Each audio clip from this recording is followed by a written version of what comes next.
નમસ્કાર મિત્રો, લાખોલીતા ડિજિટલમાં આપનું સ્વાગત છે।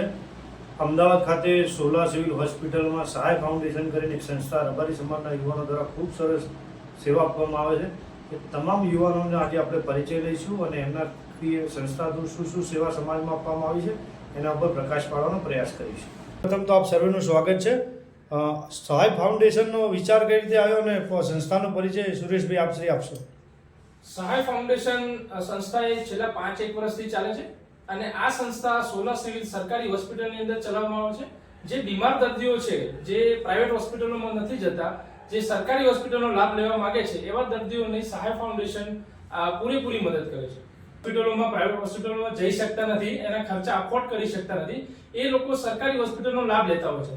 પણ સરકારી હોસ્પિટલમાં કેવું થાય છે કે માહિતીના અભાવના કારણે તે લોકો પૂરતી સારવાર લઈ શકતા નથી। તો એ લોકોને અમે લોકો પૂરતી માહિતી એમના સુધી પહોંચાડીએ છીએ અને એમની જે બેઝિક જરૂરિયાત હોય છે તે એમની બેઝિક જરૂરિયાત પૂરી કરવા માટેની પૂરેપૂરી કોશિશ કરીએ છીએ। જેથી કેટલા માણસો છે એમનો ટીમનો પણ પરિચય અપાવશો તમે। સહાય ફાઉન્ડેશનમાં અત્યારે હાલમાં અધ્યક્ષ તરીકેની ભૂમિકા હું ભજવી રહ્યો છું અને સહાય ફાઉન્ડેશન શરૂઆત જ છેલ્લા 5-1 વર્ષથી શરૂઆત મેં કરી હતી અને જે વિચારો હતા એ મારા જ વિચારો હતા અને અત્યારે હાલમાં અમારી ટીમ વિશાળ થઈ ગઈ છે। એની અંદર ઘણા બધા લોકો જોડાયા છે। એમાં મારા મિત્ર શ્રી દશરથભાઈ જોડાયા છે, રાજાભાઈ જોડાયા છે, મૌલિકભાઈ જોડાયા છે। એ રીતે હરેક લોકો સારા કાર્યની અંદર અમારી સાથે જોડાતા જાય છે। હું લગભગ 1 વર્ષથી આ સહાય ફાઉન્ડેશનમાં જોડાયેલો છું। સવારમાં 7:30 સિવિલમાં સેવા માટે આપીએ છીએ અને મેં ચાલુ કર્યું ત્યારે વોટ્સએપ વિડીયો પર આમનો વિડીયો જોયેલો, ત્યારબાદ મારા ફાધરની તિથિ લખાવેલી, એ તિથિ લખાયા પછી હું સિવિલમાં ગયો સેવા આપવા માટે। ત્યારે મેં જોયું કે કેવી સેવા થાય છે, શું થાય છે, કઈ રીતે હોય છે। એ કમ્પ્લીટ જોયા પછી મેં 2-4 દિવસ પછી સુરેશભાઈને ફોન કર્યો કે મારે આ રીતે સેવામાં જોડાવવું છે તો હું આવી શકું? તો સુરેશભાઈ કીધું આવી જાઓ। તો અમે આ રીતે 1 વર્ષ છેલ્લાથી આમની જોડે સેવામાં જોડાયેલો છું। સહાય ફાઉન્ડેશનમાં જોડાયો ત્યારે મને ખબર નથી કે હોસ્પિટલમાં આવી સેવા ચાલે છે, પરંતુ મારા મિત્ર મૌલિકભાઈ મધેશના એ સૌપ્રથમ સેવામાં જોડાયેલા હતા। મેં એમની સેવા જોઈ, ત્યારબાદ મને બી એવું થયું કે આ સેવામાં જોડાયેલા વસ્તુ છે। દર્દીઓને તથા આપણા રબારી સમાજના જે અમુક દર્દીઓ એવા હોય છે જે બીજા જિલ્લામાંથી આવતા હોય છે, એમને જરૂર હોય બ્લડની તો બી અમારી સેવા બ્લડ પૂરી પાડે છે। તથા અત્યારે હાલ શું વિશેષ કરી રહ્યા છો અને શું નવીનતા છે અને ભવિષ્યમાં શું કરવાના છો એના વિશેની માહિતી। ફાઉન્ડેશનની શરૂઆત જ્યારે કરી હતી ને ત્યારે આપણે આયુષ્માન કાર્ડ, બ્લડ બેંકની વ્યવસ્થા કે જેને કોઈને બ્લડની જરૂર હોય તો એ બધી સેવાથી આપણે શરૂઆત કરી હતી અને શીરો અને મગની સેવા, એટલે કે આપણે અંદર થોડું ડીપમાં પેશન્ટોની માહિતી લેતા આપણને જાણવા મળ્યું હતું કે જે ગર્ભવતી બહેનો છે જે બાળકને જન્મ આપે છે એ માતાઓને પૌષ્ટિક આહારની ખૂબ જ જરૂર હોય છે। તો એ અમુક દર્દીઓ એવા અંદર દાખલ થાય છે કે જે પૌષ્ટિક આહાર અફોર્ડ કરી શકતા નથી।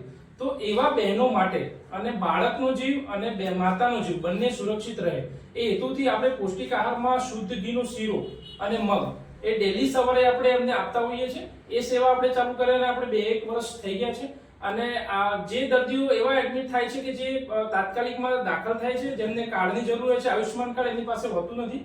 ઘણીવાર એવું બનતું હોય છે કે કોઈ દર્દી કોઈ પીડાથી, કોઈ રોગથી હેરાન થતું હોય છે અને એમનો પરિવાર કાગળિયા અને કાર્ડ કઢાવવાની લાઈનમાં ઊભો હોય છે।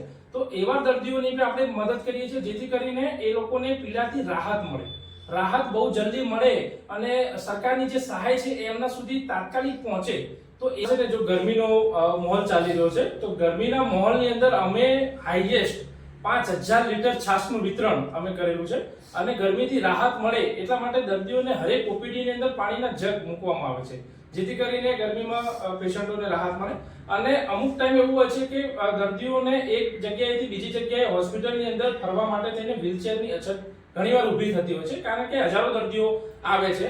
તો એમના માટે અમે તાજેતરમાં દાતાશ્રીની મદદથી 10 વ્હીલચેર અમે હમણાં જ તાજેતરમાં આપેલા છે અને એવી અનેક સેવાઓ અમે કરતા રહીએ છીએ। એની સતત ચાલેશનની અંદર ઘણા બધા લોકો જોડાયેલા છે। એની અંદર હરેક જાતિના, હરેક જ્ઞાતિના લોકો અમને સપોર્ટ કરતા હોય છે। એમાં રબારી સમાજનો સપોર્ટ ખૂબ જ વધારે અમને મળતો હોય છે। હરેક અલગ અલગ સેવાઓની અંદર હરેક અલગ અલગ દાતાઓ અમારી સાથે જોડાયેલા હોય છે। ધારો કે શીરો અને મગની સેવા જે ડેલી ચાલે છે એની અંદર કોઈ 12 બીજ લખાવે છે, કોઈ પૂનમો લખાવે છે, કોઈ પોતાના માતા પિતાઓની તિથિઓ લખાવે છે, કોઈ બાળકનો બર્થડે હોય તો બર્થડે સેલિબ્રેટ કરે છે। તો એ રીતે રીતે આ સેવા સતત એકબીજાના સાથ સહકારથી ચાલતી રહેતી હોય છે. એમાં હરેક સમાજનો સપોર્ટ આપણને મળતો રહેતો હોય છે. અમારું જે ફાઉન્ડેશન ચાલુ રહે છે ને એમાં એક બ્લડની સેવા બી અમે ચલાવીએ છીએ. બ્લડની સેવા એ રીતે ચાલે છે કે બ્લડ અમે કોઈ જગ્યાએથી ખરીદતા નથી કે વેચતા નથી.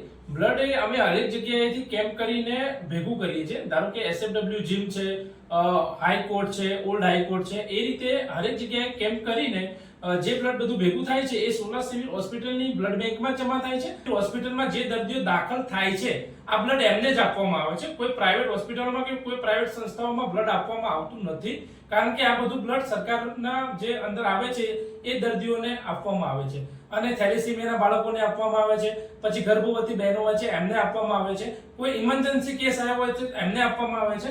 અને આ બ્લડ કોઈ બી ધર્મ જાતિ જોયા વગર હરેક સમાજના લોકોને આપવામાં આવે છે.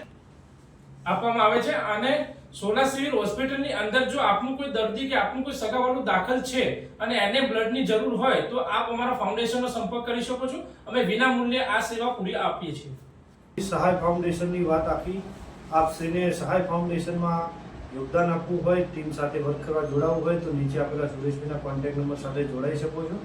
અને વધુ માહિતી માટે બન્યા રહો લાખોરી તાર માટે. આપ શ્રીને કોઈ સ્વજનો સોલા સિવિલમાં બીમાર હોય ને એડમિટ હોય ત્યાં પણ કંઈ પણ પ્રકારની સહાય મદદની જરૂર હોય તો સહાય ફાઉન્ડેશન આપણા માટે ખડે પગે તૈયાર છે. અસ્તુ.